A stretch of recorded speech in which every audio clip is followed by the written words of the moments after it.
Welcome to Fourth and Frames. I'm Chris Battistill. I'm joined by my co-hosts Rhett Manuel and Drew Scott. And tonight we talk second-year breakouts and attainable dynasty stacks with Dave Kluge. Let's get it popping. This should be played at high volume, preferably in a residential area.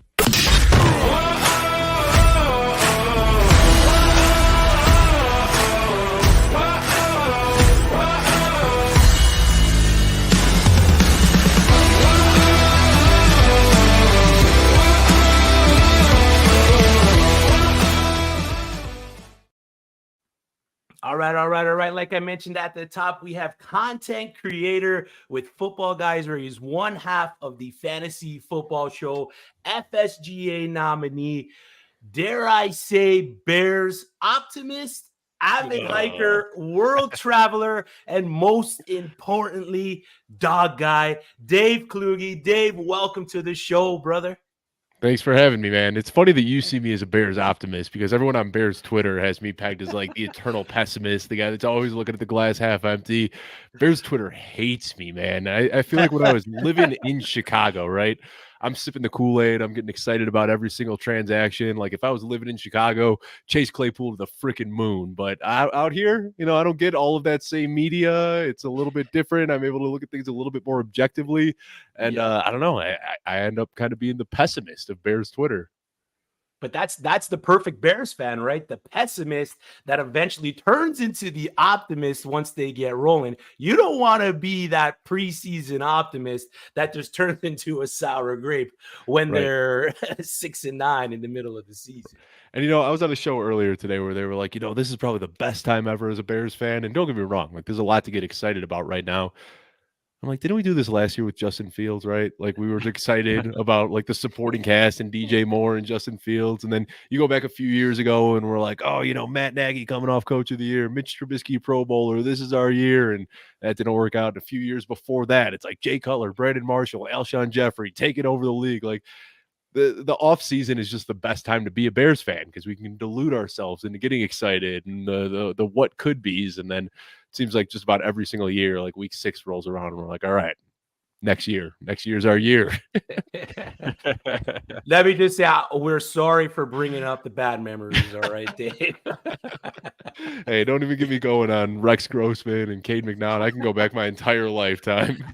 As a Saints fan, I do not want to talk about Rex Grossman, right? No Rex Grossman talk. None of that stuff. You can miss me with all that Rex Grossman talk. Like I said, we got Dave Kluge here from Football Guys. We are going to talk second-year breakouts. We're going to give you a guy at the top end of the list, and we're going to give you a deeper guy, and then we're going to pivot to attainable dynasty stacks that you should be targeting in your startup draft. So before we pop into that stuff, there's been some news across the NFL that I think we should touch on because it's pretty big. We got the Rashee Rice news that just dropped today, the Stephon Diggs trade. Dave, with the Rashee Rice news, with the charges, the warrant out for his arrest, there may or may not be a suspension following this. It could only be 2 games. We don't know what's going to happen. The NFL's been so unpredictable in the past with how they handle all these situations. They seem to handle them differently on a case-by-case basis. But what are we doing with Rashee Rice? And is this the window to sell Marquise Brown? I think they can coexist, and I've talked about this a lot. First of all, I'm not too concerned about a lengthy suspension for Rashee Rice, right? I'm not a lawyer.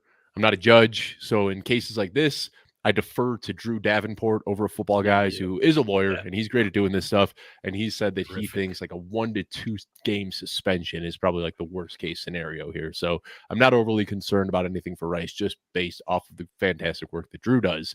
That being said, I'm not really trying to sell Hollywood Brown. I'm a big fan of his, big fan of the talent.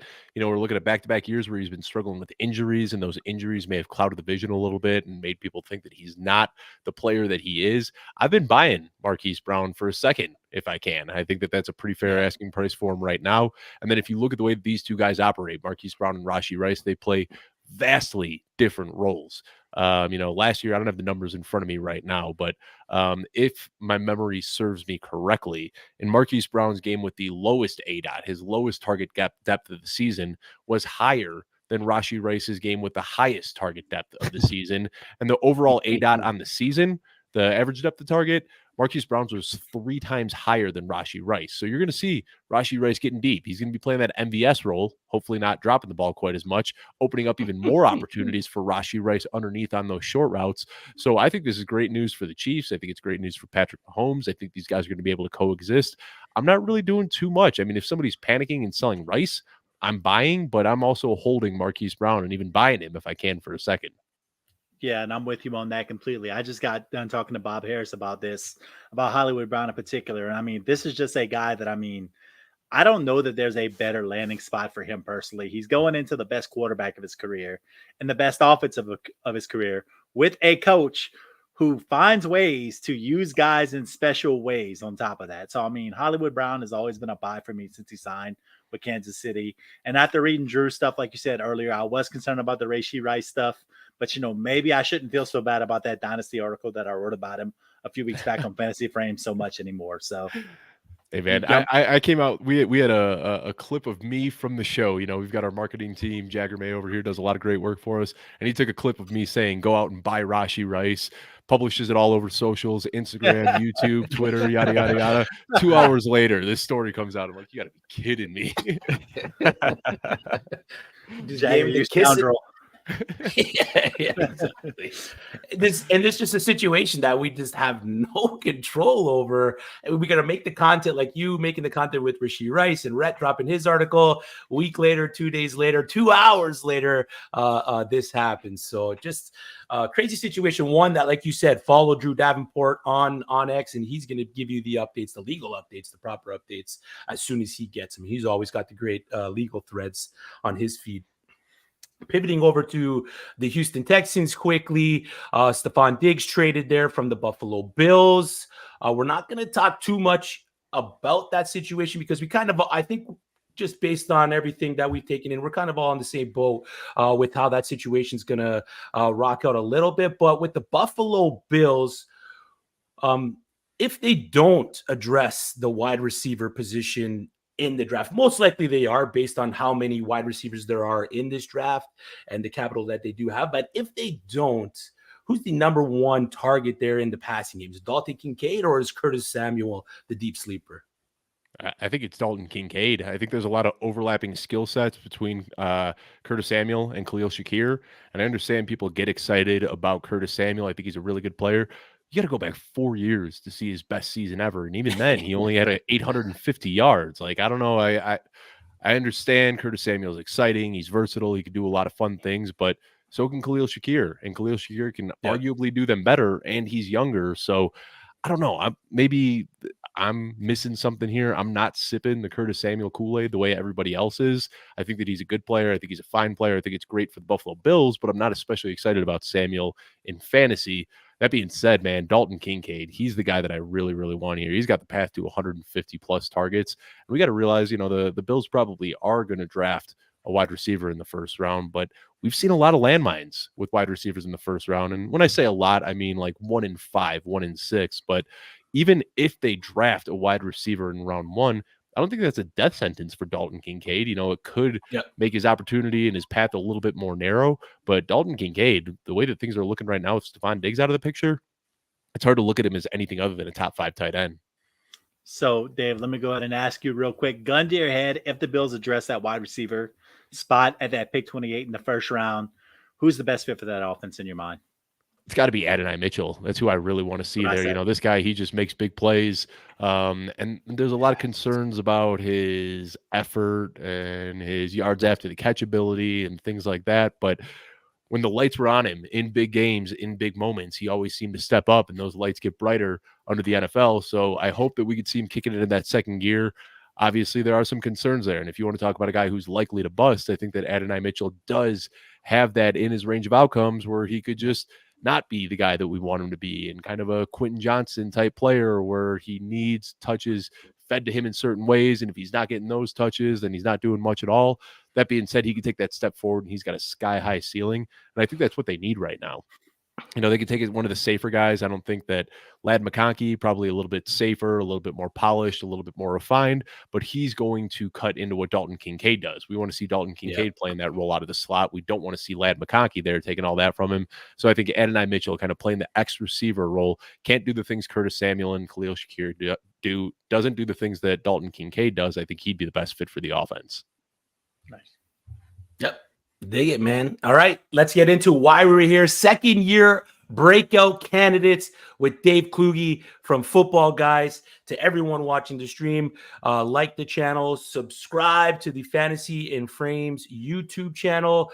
We appreciate all your support, and hop over to the comments. We will answer your questions live on the air. Dave, you're the guest. We're going to give you the frame. Who is your first target for second year breakout? For me, it's Zay Flowers. And, I think he had a pretty good rookie season. You said not to go too deep with this first one here. So obviously we know Zay Flowers, first round pick. We saw some flashes, especially late in the season and in the postseason, that are going to get a lot of people excited. But that's what I look for, is these guys that finish their rookie season strong. Because a lot of times we can look at the whole body of work and maybe it's a little bit underwhelming, but you look at guys like Amon-Ra St. Brown and Brandon Ayuk that came on really strong at the end of their rookie seasons and then carried that over into year two, and that's exactly what I expect.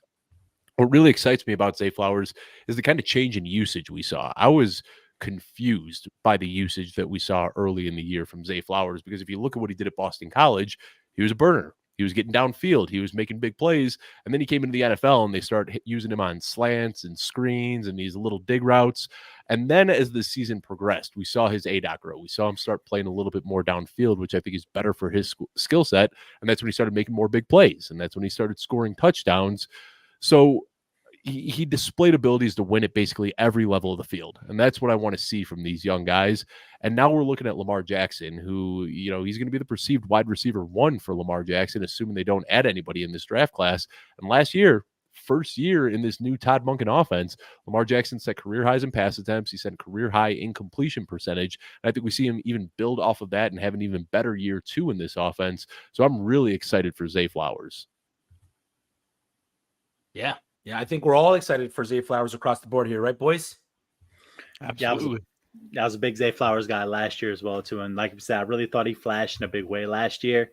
And like Dave said, really got stronger as the year went on. So, yeah, he was a guy that I was drafting. I think I got him around 1.8 last year in rookie drafts. I was much higher on him than that, and he delivered on that. And so, we're ready to roll with Zay Flowers this year for sure. Yeah, I've got so much faith in Lamar Jackson that it really just, with the lack of high-end target competition outside of Mark Andrews and having Lamar as your quarterback, and then Zay Flowers' talent on top of that, I'm sold at that point. So yeah, I love Zay Flowers next year coming into the year. And there were so many times early in the season where like Zay Flowers was getting open and he and Lamar just didn't have the chemistry, where like Zay Flowers would be behind the defense and Lamar would just miss him ever so slightly.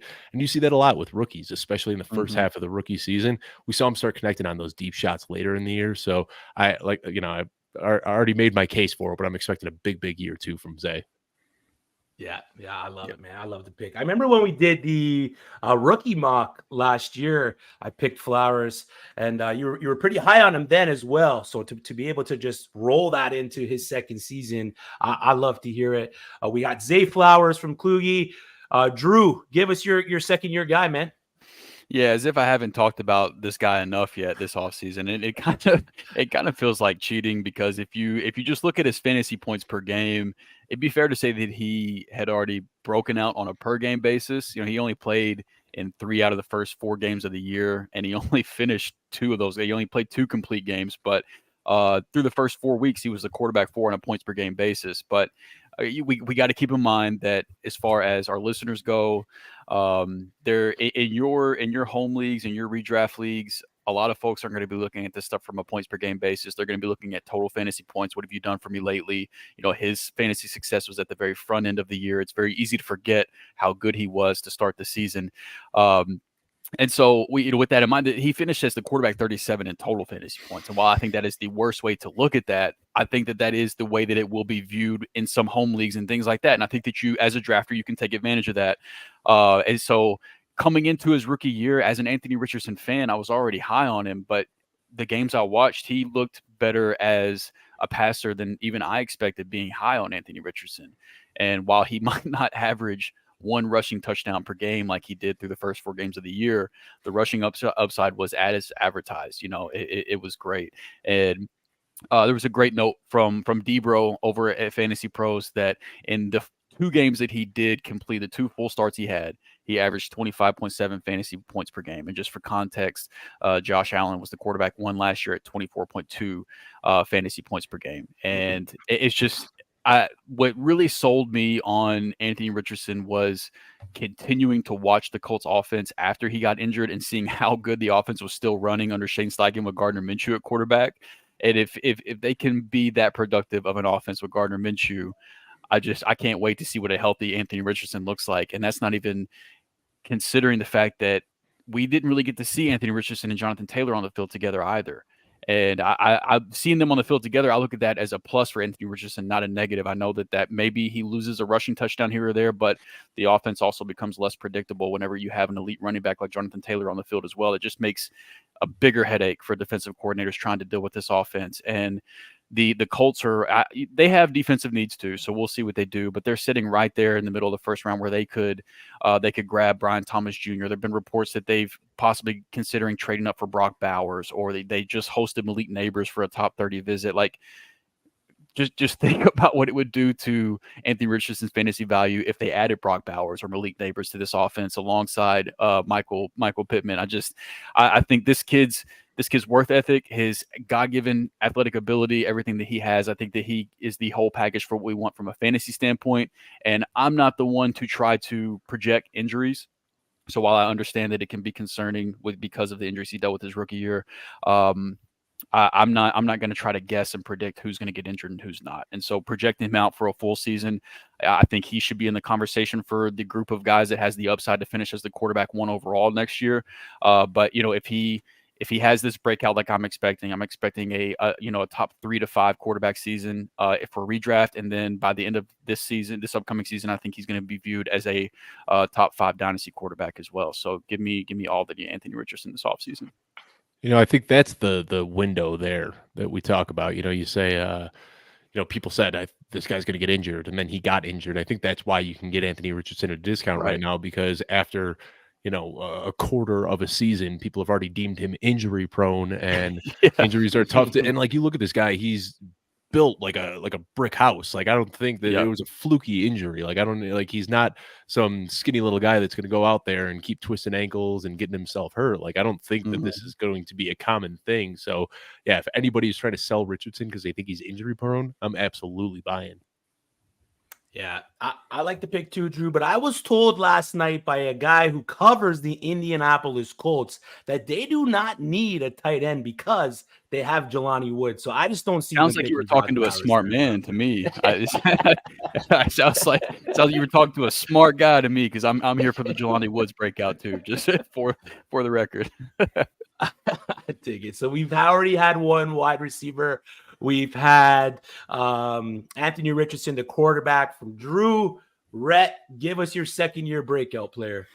It's another wide receiver, and it's Jackson Smith-Njigba, man. First off, for a guy who last year, in a lot of ways, underwhelmed people, looking at Player Profiler today, he was top 10 among slot snap rate last year.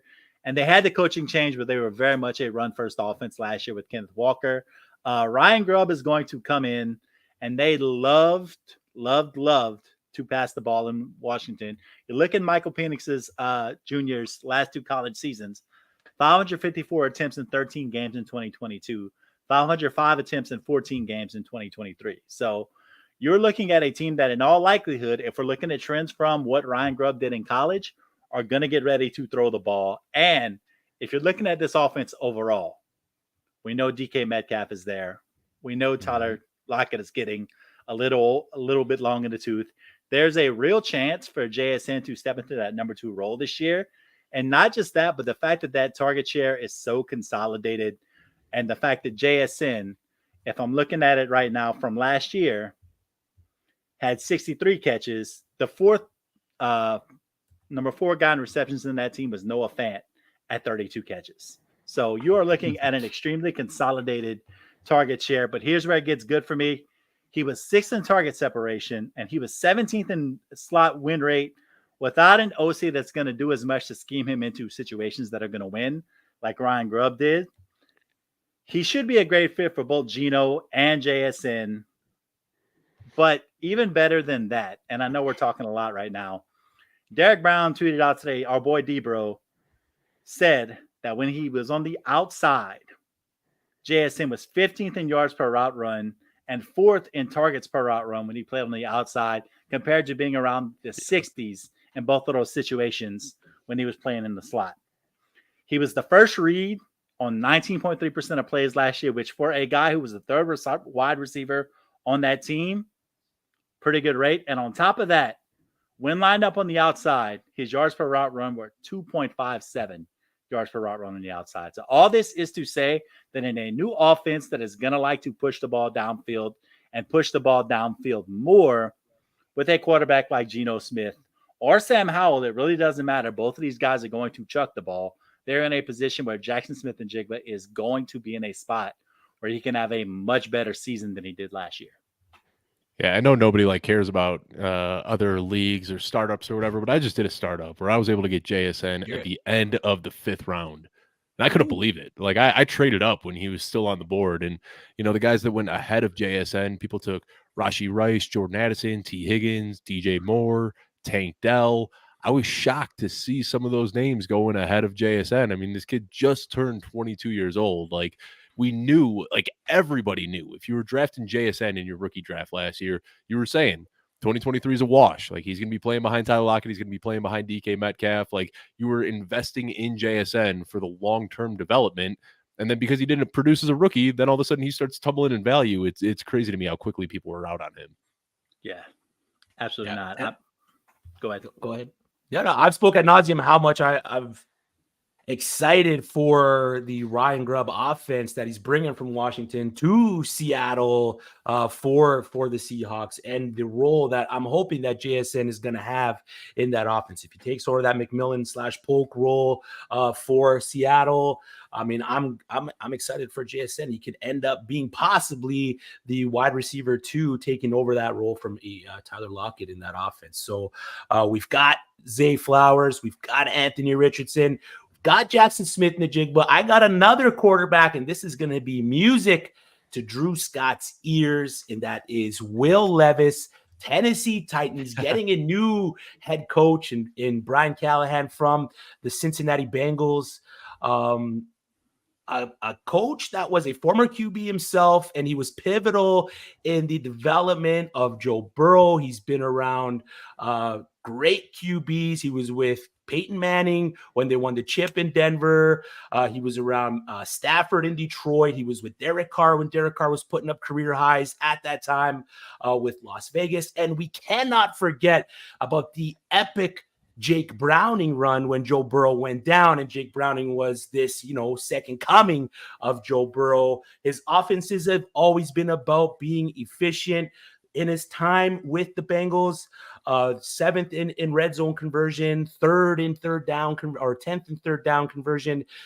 Key areas that are going to help Will Levis's game, the spots where Will Levis struggles. And the coach Callahan has already spoke very high on Will Levis in OTAs. He came out today saying that he just comes in with intensity. He's one of the hardest working guys. He's letting him approach being a natural leader in that locker room. All those things are going to endear him to having a good season with the Titans. They also have their offensive coordinator coming over from the Jacksonville Jaguars, who was the passing game coordinator over there with Jacksonville. And who else is coming from Jacksonville along with that offensive coordinator?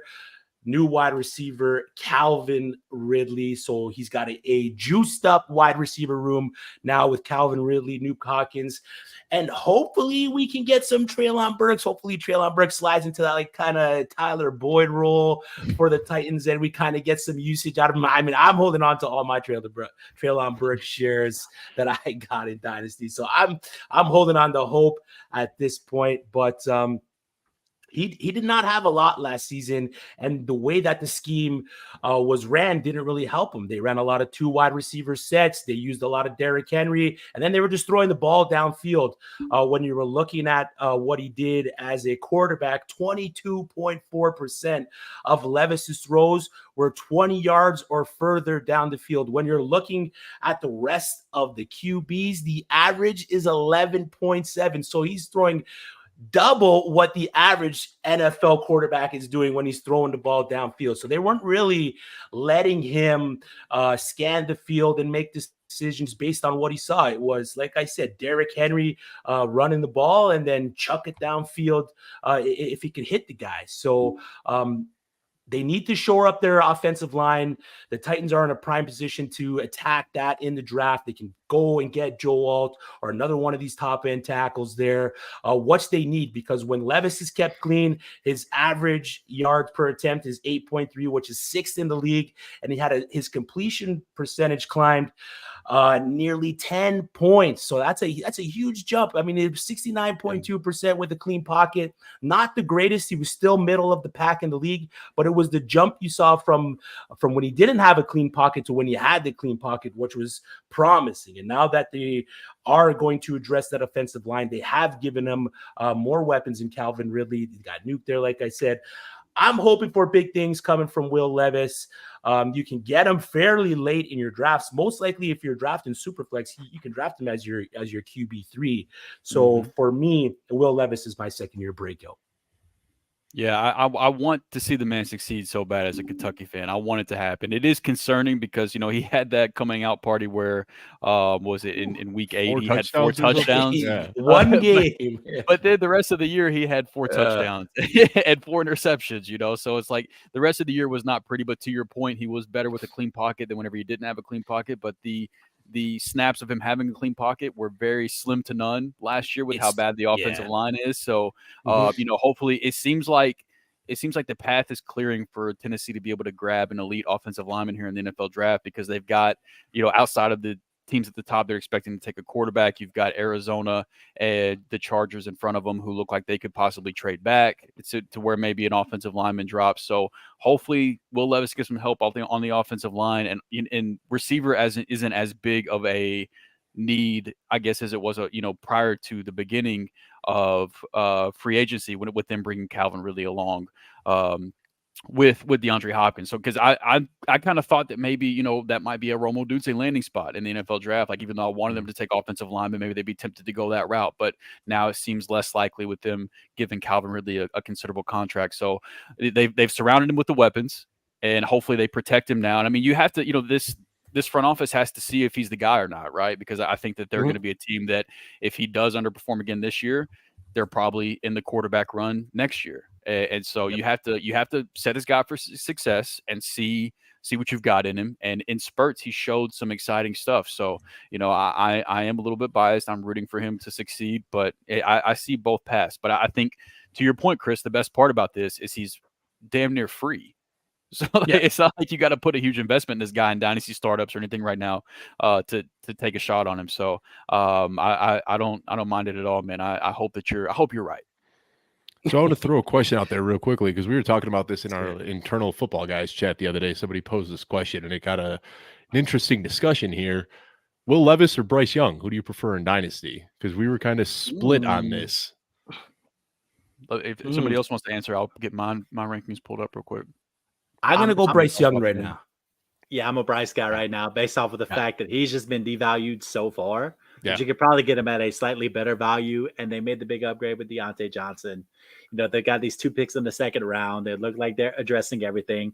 Love Dave Canales and what he's done for quarterbacks, so I really think there's a year 2 jump coming for him. Yeah, I think kind of the consensus opinion among everybody was like, if you need somebody for 1 year, Will Levis is cheaper, and he's going to play all 17 games, and he'll probably outscore Bryce Young this year if he plays a full season. But everybody still preferred Bryce in Dynasty, just because we were probably getting another 3-4 years out of Bryce. Yeah, and that's where I'm at too. I've got Bryce at quarterback 15. I've got Will Levis at quarterback 19, and they are separated by a tier as well. They're in separate tiers. So lockstep with me. Yep. Yeah, so I would prefer Bryce, but to your point, if you need a 1 year guy, I think Levis probably has the most upside just for 2024, by itself. Yeah, I agree with that. I think Bryce has the longer leash of the two. If Will Levis struggles, like Drew said, it could be a one and done year from. It could be a half a year from. They do have Mason Rudolph. They brought Mason Rudolph in. He's not going to be nipping at the heels too much at Will Levis. Like let's be serious here. They have Malik Willis, but I'm going to pour bleach in my eyes if I have to watch Mason Rudolph play quarterback. I can't do it anymore. I'm going to hit myself over the head with my own helmet. I can't do this. Mr. Genie Bouchard. All right. So we've had some high profile guys, Zay Flowers, Anthony Richardson, Jackson Smith-Njigba, and Will Levis. Now we're going to dig a little bit deeper for some second year breakouts. And Dave, who is your deep target for a second year breakout candidate for the 2024 season? I feel so grimy recommending a running back right now because this is like the worst time of the year to be buying running backs, right? Like the NFL draft in a couple of weeks is just going to shuffle everything that we think we know about running backs right now. But I'm going to bet on two things that I like with running backs. I'm not trying to look at the situation right now, which could be good for this guy, but he does have two things that I like: athleticism, and he's young. And I'm talking about Chase Brown. And if you look at the guys that have had the year two breakouts in recent years, it's pretty rare that we see wide receivers, quarterbacks, tight ends. I mean, outside of Trey McBride and Jake Ferguson last year, we maybe saw George Pickens with the year two breakout. But if you look all the other year two breakouts, I'm not even going to talk about Breece Hall because his was injury related, but James Cook, Rashad White, Zamir White, Brian Robinson, Kyron Williams, Ty Chandler, these guys all broke out in year two because they are young and they're talented. And that's kind of all that really matters if you're a running back these days. So Chase Brown right now, if you look, he's about 90th percentile across the board in basically every single athletic measurable. Didn't see a lot of work last year, but he did start seeing more touches down the stretch. And on those touches, he was 12th in fantasy points per opportunity. Now, last year there were some struggles, obviously, with no Joe Burrow there, but it didn't stop him from producing when he got those touches. Joe Mixon's out of town now. I think that the Bengals are likely to draft somebody. So if you want to buy Chase Brown, I wouldn't recommend doing it now because I think that they probably invest a pick in running back, and then I'll go buy Chase Brown right after the NFL draft and get him for a little bit cheaper. Yeah, but on the off chance that they don't draft a running back, wheels up for Chase Brown. People are going to be looking at him as like a high-end second-round pick if that's the case. Yeah. So do you prefer Chase Brown over Zach Moss then? In Dynasty, I do. And I do like Zach Moss.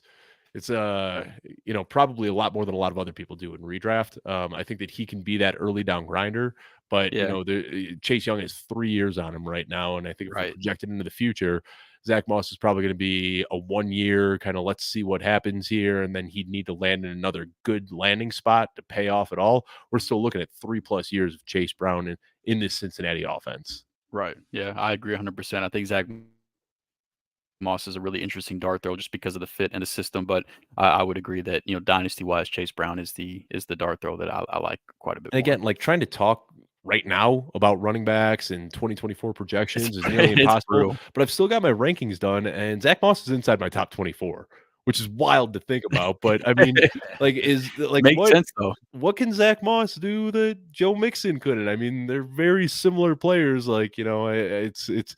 I don't know. Zach Moss has been a heavy target of mine in best ball and in early redraft leagues. That being said, Chase Brown is a guy I like in Dynasty. I'm a big Chase Brown guy. I almost wrote him down here in this segment, but I was just like, I don't know if I want to go running back as well. I'm going to go with someone else. But with that Chase Brown stuff, Dave, I got to ask, are you the Tony Soprano of pie? What is Gator talking about here? They have a connection with pie. My wife what's going on? My wife used to run a bakery, and we recently moved within the last year, and it was just too hard to move the business with us. So that's kind of fallen by the wayside. But when we were up in Fort Collins, my wife had a bakery called The Hills Have Pies. And she'll still make them from time to time. Name. It was a good name, yeah. Still bust them out on occasion here and there. So I'm actually hosting the Scott Fishbowl draft in Denver this year. So my wife last year, she made like a dozen pies, had them cut up and ready to go in like single serving slices for everybody. So doesn't have the business anymore, but still has the baking chops. I love that. That's so. The Hills Have Pies. That is an elite name for a pie company if I've ever heard one. Holy cow! Yeah, we started it she started in 2020, and her first deal was getting in a restaurant in February of No 2020, way. and super excited about it. And Oh then my God, COVID the hit, timing. all the restaurants shut Ah, down, so we had to kind of like restructure the entire business model. She ended up selling out of farmers markets, was able to get back at a few restaurants. But what we were doing at the time is for every pie that was bought, she would make another pie and donate to essential workers. So it kept us oh, Oh, happy during W. 2020. You know, we yeah. were doing deliveries to fire departments and hospitals and police departments, and it was a That's so fun way to dope. keep us busy during a pretty crazy time. Yeah, That's awesome, man. terrific. I don't know about you guys, but Denver seems like a sweet place to open up a pie shop. You could Yeah. do much worse. You ever see the picture of the Girl Scouts out here? They'll set up their tables Right, selling yeah, cookies right outside the yeah, Right dispensary. outside the dispensaries. that's goal. That's marketing. That's the way to do it. That's the There's way to do the it. closest dispensary for me has a taco truck sitting right outside. I'm like, man, that guy gets it. Genius. That's the Waffle House business model. Waffle House, they say, we don't want to build a place where people have to go find us. We're just going to build them right off the highway. We go to where Yeah, the people are. We want people driving down the highway and, hey, there's a Waffle House. Let's go get something to eat. Right, absolutely. let's go, baby. All right. We got Chase Brown. We got another running back that I'm big on, and I can't wait to hear Drew just drop some gems on this guy. Yeah, so Dave already talked about how disgusting it is to talk about running backs right now. So let's just double down and get really nasty. So Jaleel McLaughlin. I mean, if you listen to our show last week, we had Debro from Fantasy Pros, and we were talking dynasty trade targets, and he presented this guy as one of his trade targets, and I completely agree. So if you listen to that, you already heard a great case for why he's set up for success this upcoming season. But in case you missed it, I'll run a little bit of it back for you. Last season, he was fourth among running backs in elusive rating, according to PFF. He was 12th among running backs in yards after contact per attempt. He was second among running backs in yards created. But the most concerning thing for me was that he only saw 40% of the snaps one time in the season, which was on week 6, despite being the most efficient running back in the backfield basically the majority of the season.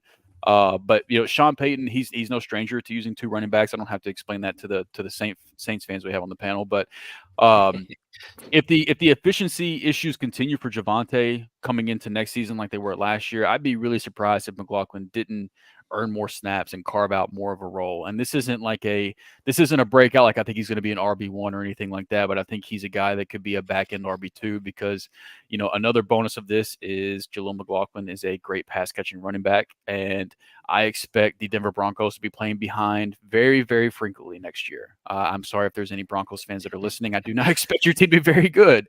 And so I think that Jaleel McLaughlin will have plenty of opportunities to carve out targets in that offense. And then especially if we're talking about a full season of Jarrett Stidham at quarterback, I don't know what they'll do in the draft, but I got to imagine Jarrett Stidham is probably going to need to rely on the running back a decent amount to dump it off because I don't think he's going to be pushing the ball downfield too much. So I just, good running back, good pass catching running back, bad team, really efficient running back. I think that you can do much worse in trade targets and dynasty drafts right now. He's very cheap, and so I think that he could carve himself out a role this upcoming season. Yeah, our guy Cecil Lammey, the host of the Audible, he's out here in Denver as well, and he's at training camp and talking to Sean Payton and interviewing players and all that. And all preseason and all training camp, he kept talking about this guy Jaleel McLaughlin. Everyone's like, "That's a made up name. Like who? Jaleel McLaughlin? Like our football guys staff, they went out and put out this rookie guide with like almost 200 players and didn't even have Jaleel McLaughlin in there. Like nobody knew who this guy was at the time, and Cecil wouldn't stop talking about him.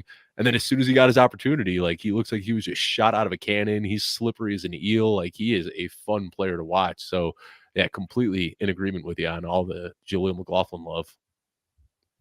Let's go. Yes, sir. What up, Jorge? So we got 2 running backs, Rhett, and you just need to cleanse our palate with these, dirty running backs that we're talking about. Bless us with some wide receiver love. First off, if you're looking for a palate cleanser or to not get dirty right now, I'm sorry, baby. We are going in the mud because we're going to talk some Trey Tucker right now with the Las Vegas Raiders. So first off, it's a deep cut here, so hear me out. But we're talking about a guy who last year had top 100 draft capital And we're also talking about a can't miss dart throw who currently has an ADP of 239, which means you're getting him at the end of the 20th round. So you talked about Will Levis being practically free. Boy, do I have free for you. And his name is Trey Tucker. But let's keep going. He is in a spot to be the third wide receiver in Vegas this year. And at the end of the season, there were actually some real and genuine flashes in our Antonio Pierce. Those final 2 weeks of the season, a 69% snap share and a 65% snap share, a 76 and a 71% route run rate, 110 and 73 air yards in those final 2 weeks of the season. Was number 15 in PPR scoring in week 15 and wide receiver 28 in week 18. Played 14 games last year. And yes, I get they were low projections, but he outperformed his Fantasy Pros projections in 9 of those 14 games. Yes, he is a small receiver, but yes, he is dynamic with the ball in his hands. And with small receivers in the league, we saw it last year with Tank Dell. Size, less and less, is becoming a factor inside of the league. And at the price he's going at, which, as we said, is the end of the 20th round, why not take a chance on that? If you're looking at a breakout with a guy like Trey Tucker, you're talking about a guy who ends up, if he's a wide receiver 4 or a wide receiver 5, you're returning immense value on him, right?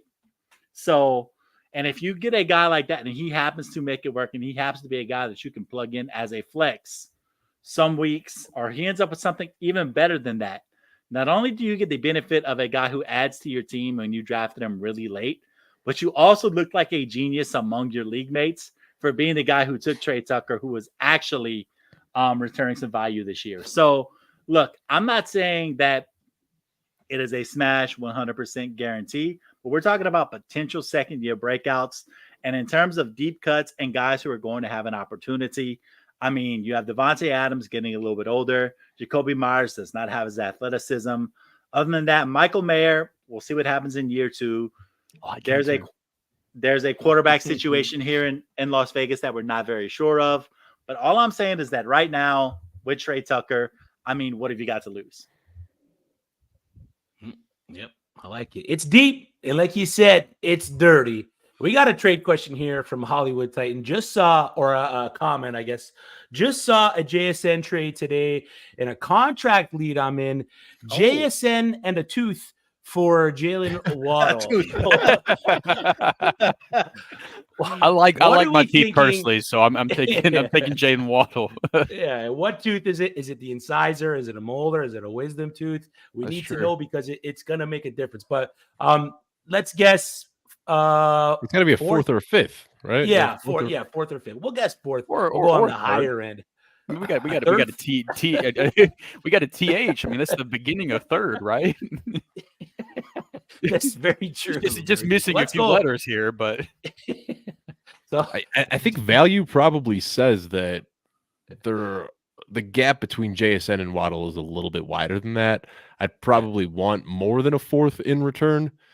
That being said, I think that Waddle is overvalued right now and JSN is undervalued. So I think that makes sense, but I don't know. I'm in so many leagues that I always try to play value and make sure that I'm not leaving anything on the table. But if you want to go out and get your guy, and that's what it costs to get JSN, I'm okay with doing it.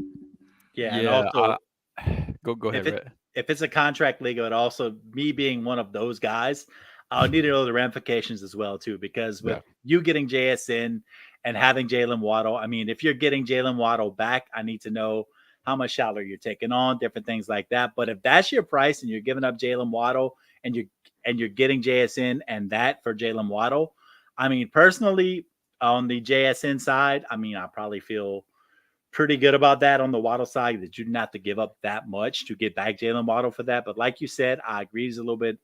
Waddle is overvalued right now, so not really sure. Oh, it's a 5th round pick. A fifth. Waddle's a weird player, man. I don't know what to make of the start to his career. Like year 1, target hog, short ADOT, and then we saw his role completely change where and obviously that happens when you add a guy like Tyreek Hill into the mix, but it kind of concerns me like how much of his rookie season and the elite target share and the targets per route run and all those things that we saw were just out of necessity because they didn't have anybody else. Yeah. It concerns me. And, good players are going to maintain usage regardless of who their teammates are. And to see him kind of fall by the wayside and suddenly not be anything near elite in his usage scares me off a little bit. Yeah, I know I'm going to be going against consensus a little bit here. I'm much lower on Jalen Waddle than most, to the point to where I actually have JSN one spot ahead of Jalen Waddle in my dynasty rankings. I've got JSN at 15, Jalen Waddle at 16. So if you're getting a pick on top of JSN, I don't play in salary cap leagues, so I'm not intimate with that stuff. But I've got JSN one spot higher than Jalen Waddle. So if you can get something on top of that, I'm all here for it. So, Rhett just talked about why he was such a great case for a second-year breakout. I still believe in the talent, and I got him just slightly ahead as far as dynasty goes. So, I love the trade for whoever got JSN personally. And just going back to it, I mean, I mentioned it earlier. Like anybody that was drafting JSN knew that it was like a multi-year investment that you were waiting for this breakout.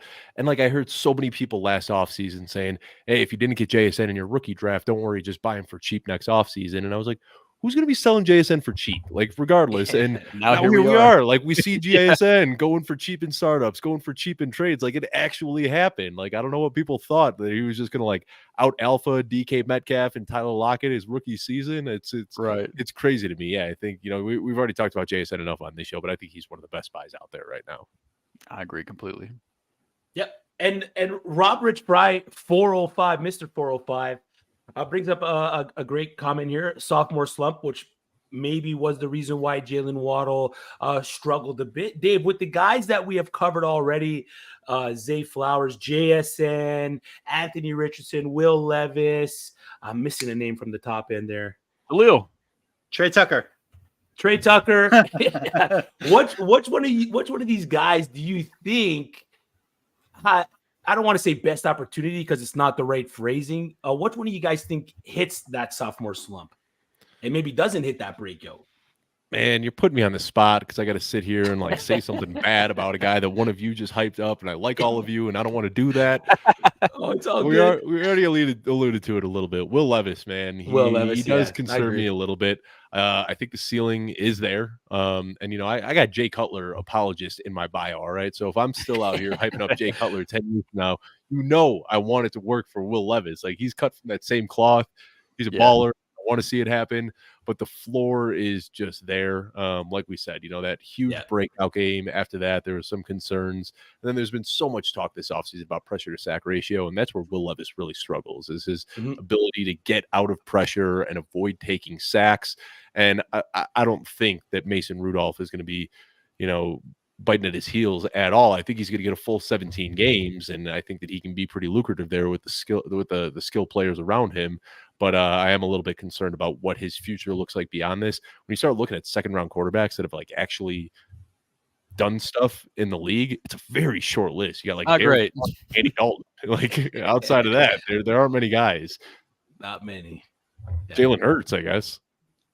Yeah, that's another one as well. My worry is, my worry is, hey Bob, my worry is that the QB needy teams take their guys in the top end of the draft with the 4 that everyone thinks is going to go in the top 15 picks of this year's draft, and then the guys like Bo Nix or Michael Penix Jr. kind of drop to the second, and the Titans pick up one of those guys, and then what does that do for Will Levis if he's got Michael Penix Jr. nipping at his heels, right? That's been their MO for the last few years, right? Like they caught a sliding Malik Willis 2 years ago. They caught a sliding Will Levis last year, and if they catch a sliding Penix or Nix this year, I mean that's what they've been doing.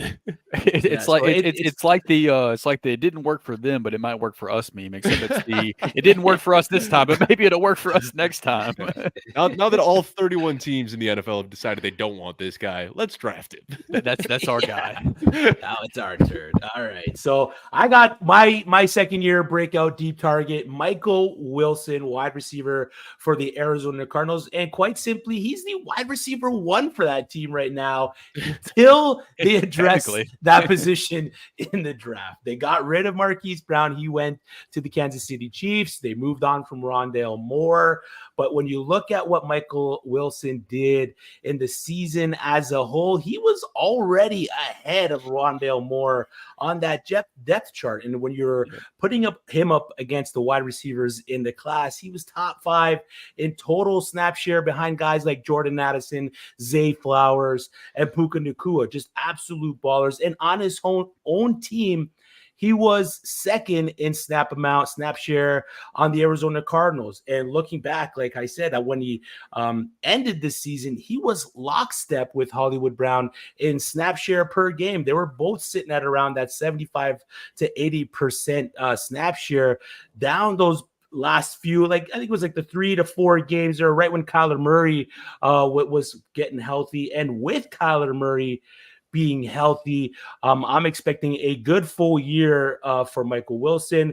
I'm fully expecting Trey McBride to be the second read on the team. So target wise, I think he's the third guy, because I really do think that they do take a guy in the draft at the top end of what they got. If they don't and move back a couple spots or maybe into the early double digits of the first round, they're definitely still going to be addressing that position, because it's a position of need.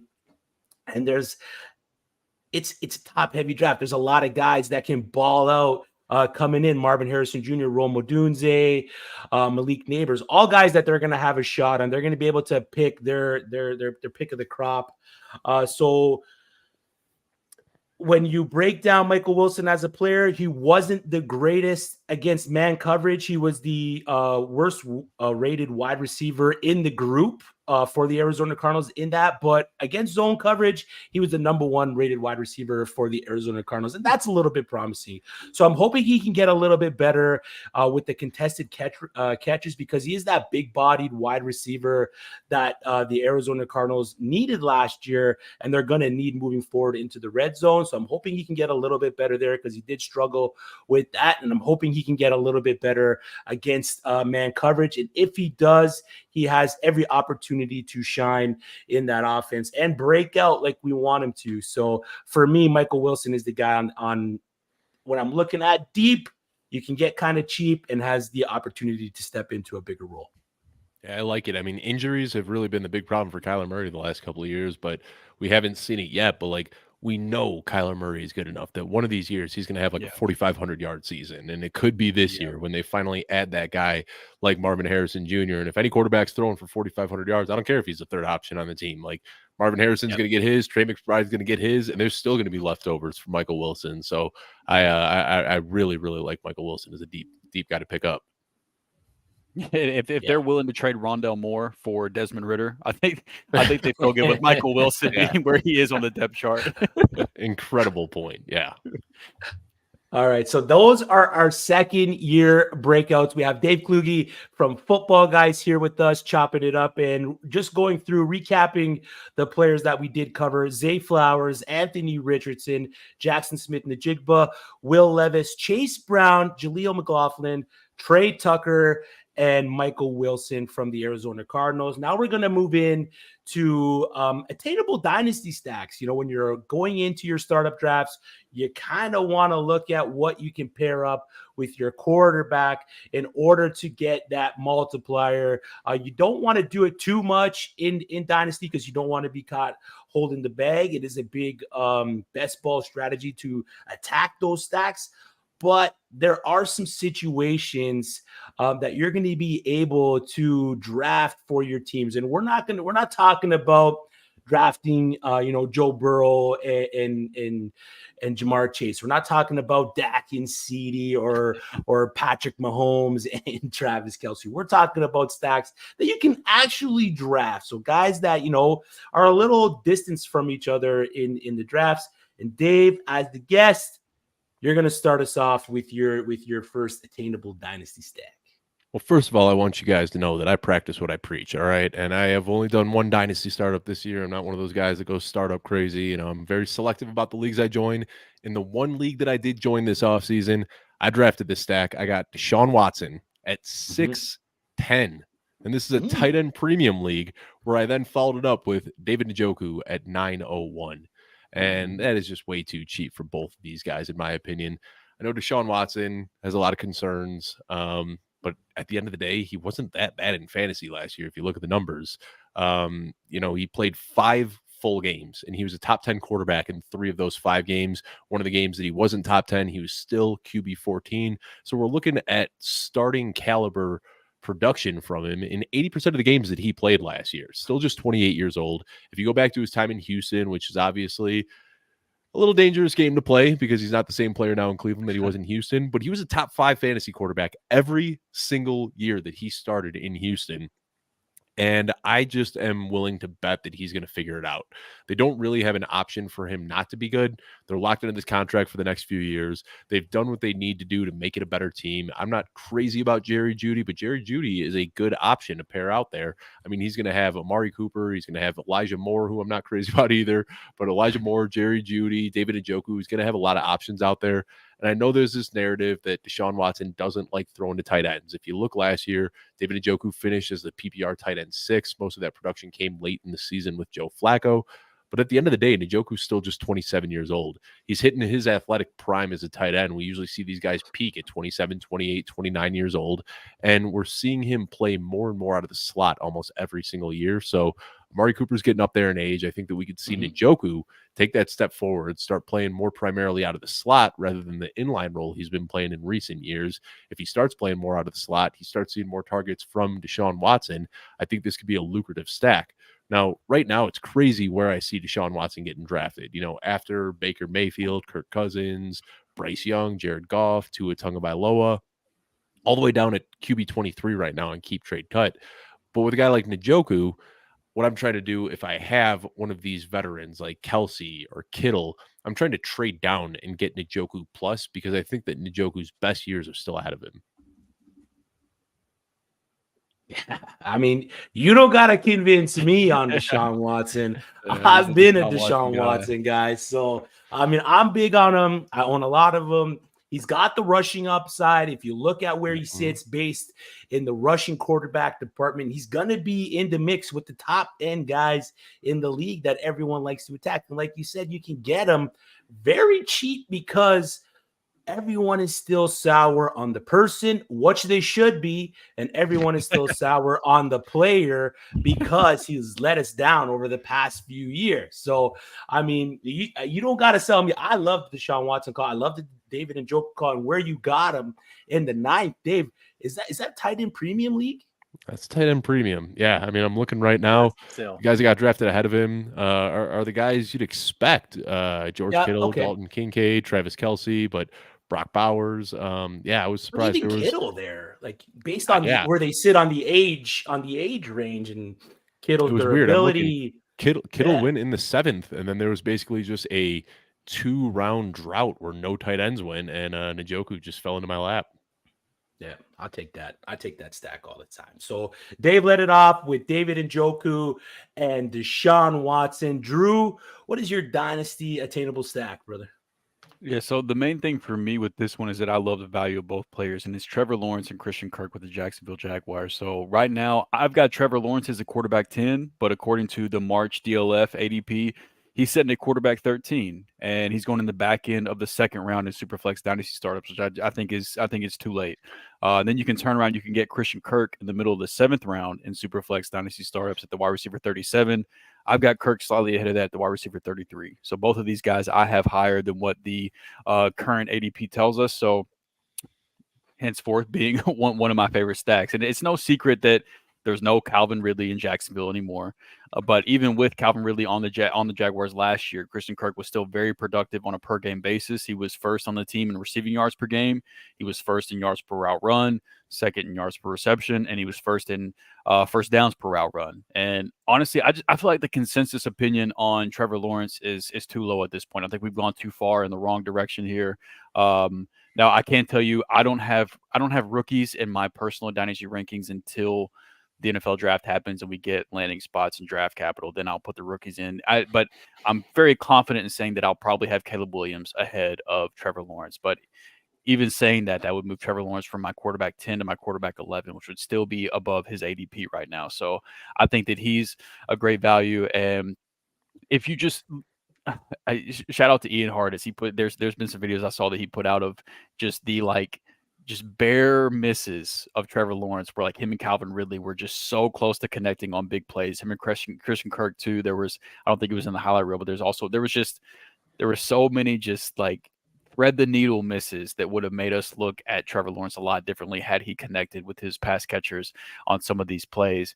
And then, Travis Etienne, he was very effective in the scoring area as well, to where a lot of those touchdowns could have very easily went to Trevor Lawrence at passing touchdowns instead. And touchdowns are incredibly difficult to predict on a year-to-year basis as it is.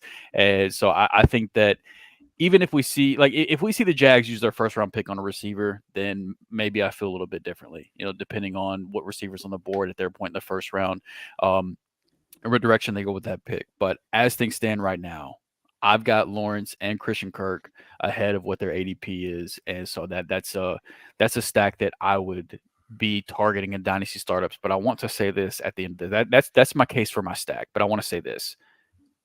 I know that best ball has kind of like pressed stacks on us, and it's a big deal in the best ball streets. And apparently it has flooded its way to dynasty leagues, at least my personal dynasty league, because there has been dynasty leagues where I've tried to make trades for players where I felt like there's guys that I just want to go get, and I feel like I'm even possibly overpaying a little bit.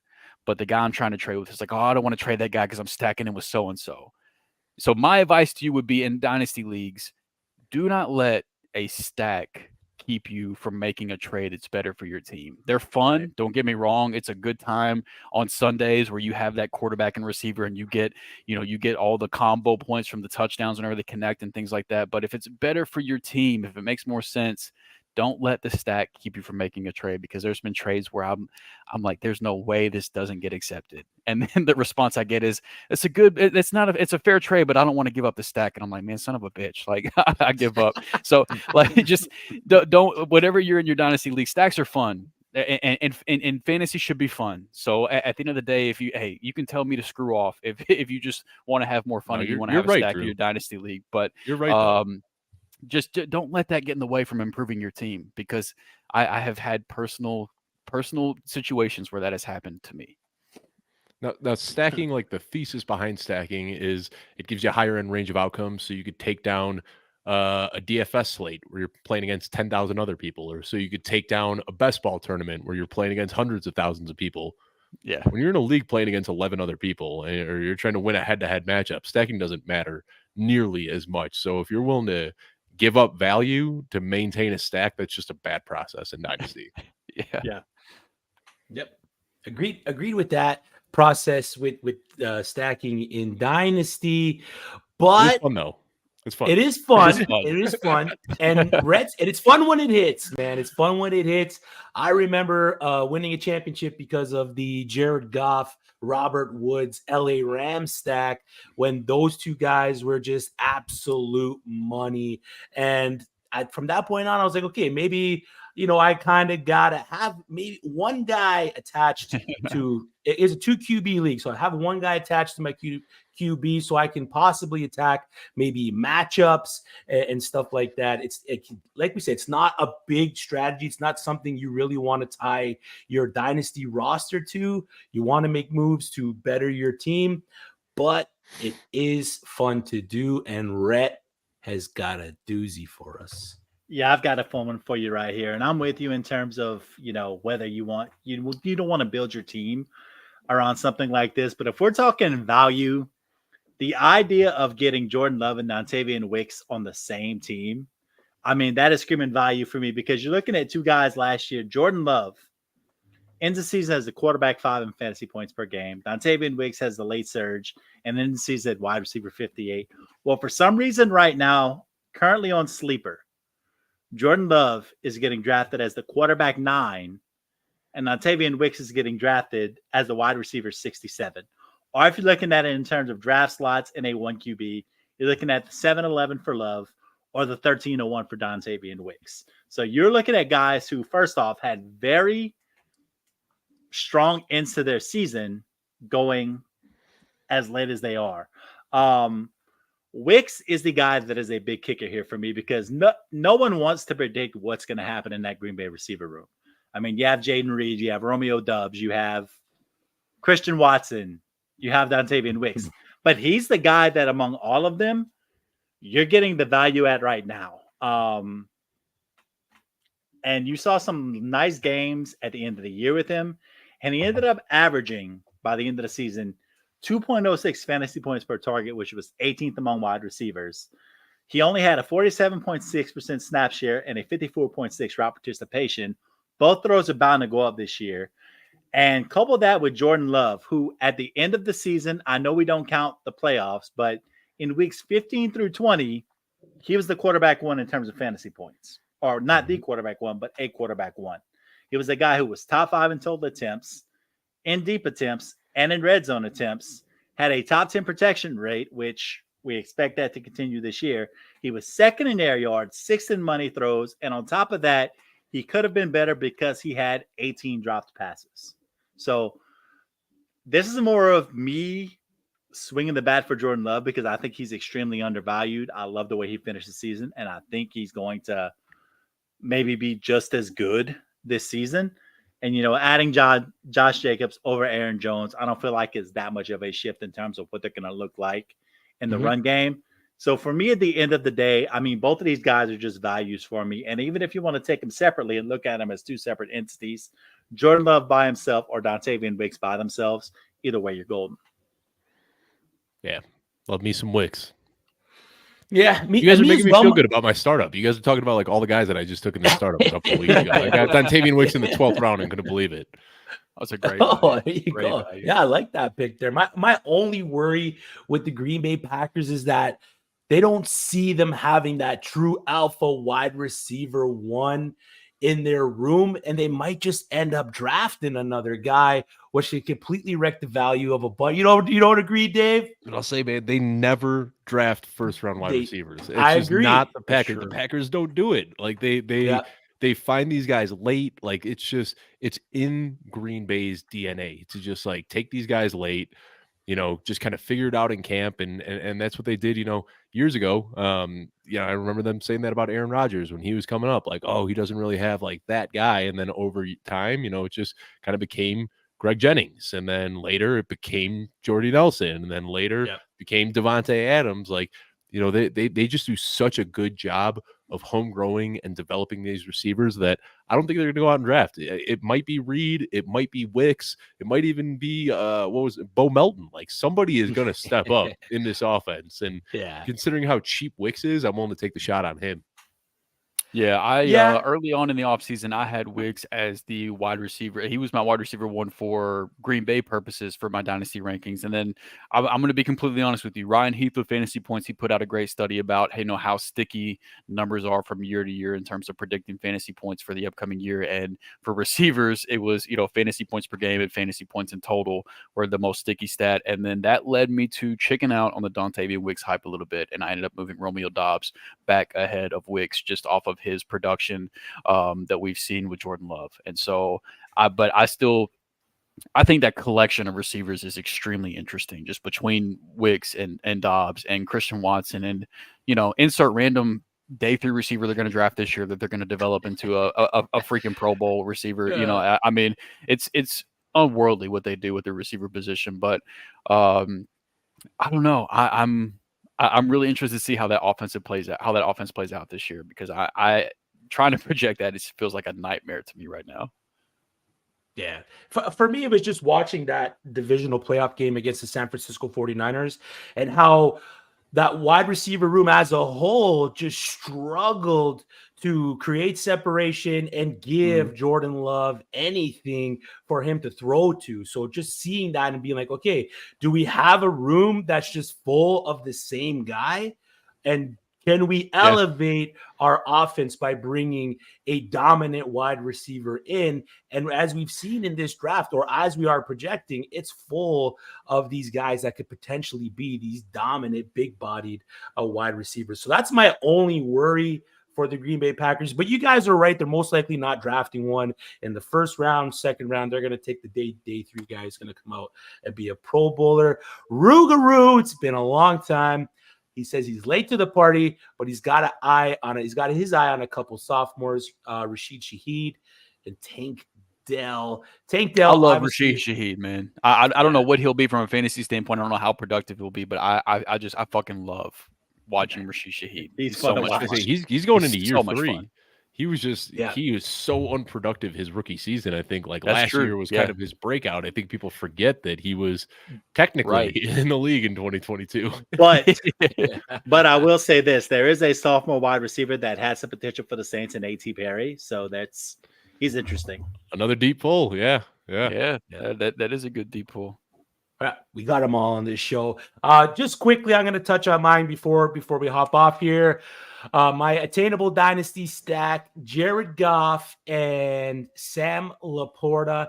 Just by the optics of where you're taking Sam Laporta 3rd round, possibly as the tight end 1 in your startup drafts, and then you're taking Jared Goff maybe as the in the back end of the 6th, 7th round. You're taking him as your QB2. I think his ADP right now sits around that QB 17 spot.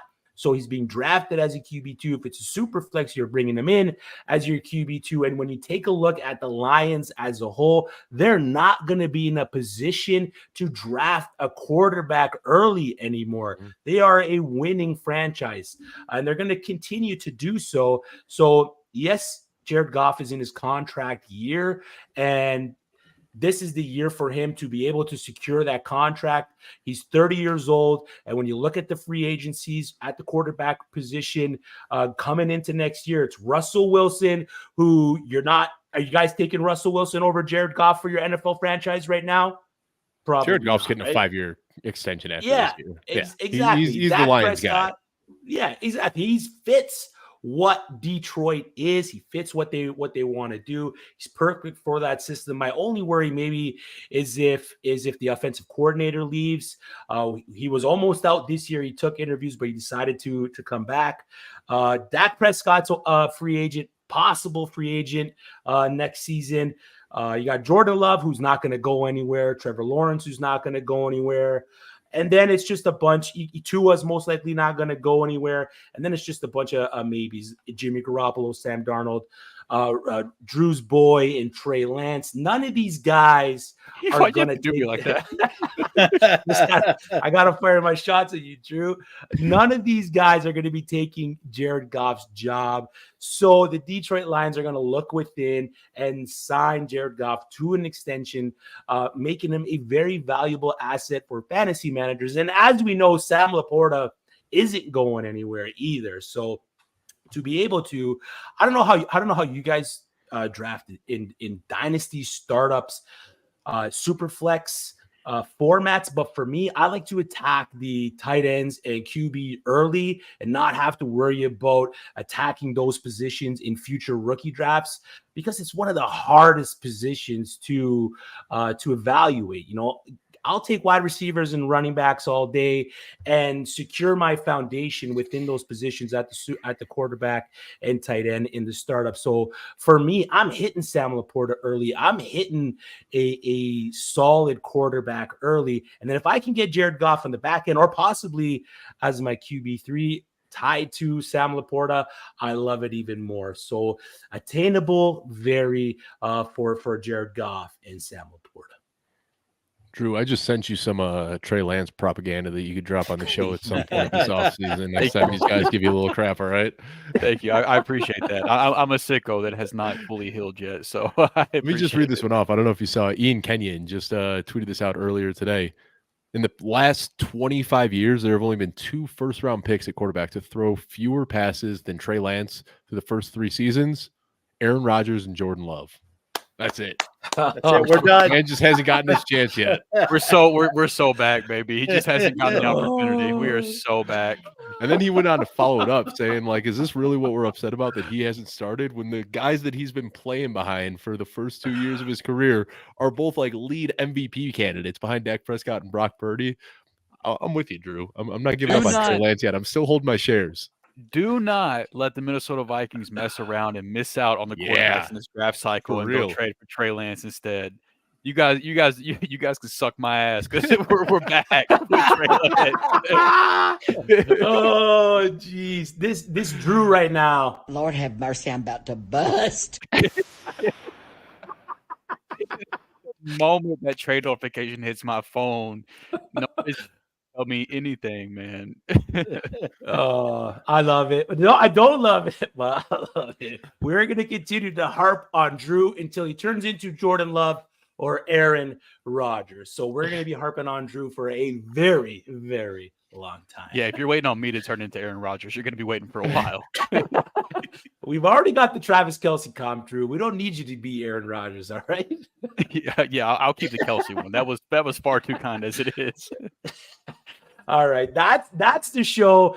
Dave, we appreciate you coming on, chopping it up, recurring guest, second time on. I missed you the first time, and I absolutely hate myself for it, but I'm happy I got to be here with you the second time to be able to chop it up, man. So the frame is yours. Let the people know what you got going on inside of fantasy football, outside of fantasy football. Mike's hot, man. Yeah, real simple these days. Just follow me on Twitter at Dave Kluge, Kluge. Tweeting out all the content there. Right now, we kind of tone it down a little bit. Alfredo Brown and I, we do the Footballguys Fantasy Football Show. We're just doing one episode a week this time of year. We're going to be ramping up to 2 episodes per week after the NFL draft. And then by the time the season kicks off, back to 6 episodes per week. But we've got episode 100 coming out in just a couple of weeks here. Nice. Got something special coming too, right? Yeah. We're going to be live together in Nashville. We're going to have Jagger May and Joey Wright with us. So got a little studio set up. We're going to be in person for episode 100. It's going to be a really good time. We're going to be doing all sorts of giveaways, having some fun with it. So be sure to check that out if you haven't. It's a fun show. We don't take ourselves too seriously. We like to laugh, got a bunch of reoccurring bits, and just have a good time with it. That's what it's all about, man. Yeah, that's terrific. Drew, Rhett, any last words? No, this was a blast, man. Dave is an incredible guest as always. Appreciate you hanging out with us tonight, man. It was a blast. Glad we got to do this again this off season. But no, I'm looking forward to the NFL draft. I don't have prospect fatigue, but I have like Twitter fatigue of the NFL draft content. I need the NFL draft to happen at this point, so that's what I'm waiting for. And in terms of me right now, I'm just praying for Drew every day that he gets over this sick addiction, be it Jelani Woods, Trey Lance, Sean Tucker, whoever it is. It doesn't really matter. You just know you're in Drew, my thoughts. You're in my I'm in on Sean Tucker too, Drew. Oh my guys, man. Let's go. These two are about to start. Man. They're doing karate in the basement together post show. It's happening. So, I'll pray for both of you guys. We're good. All right. That's the show. I don't want to be saved. Save your prayers. You can keep them.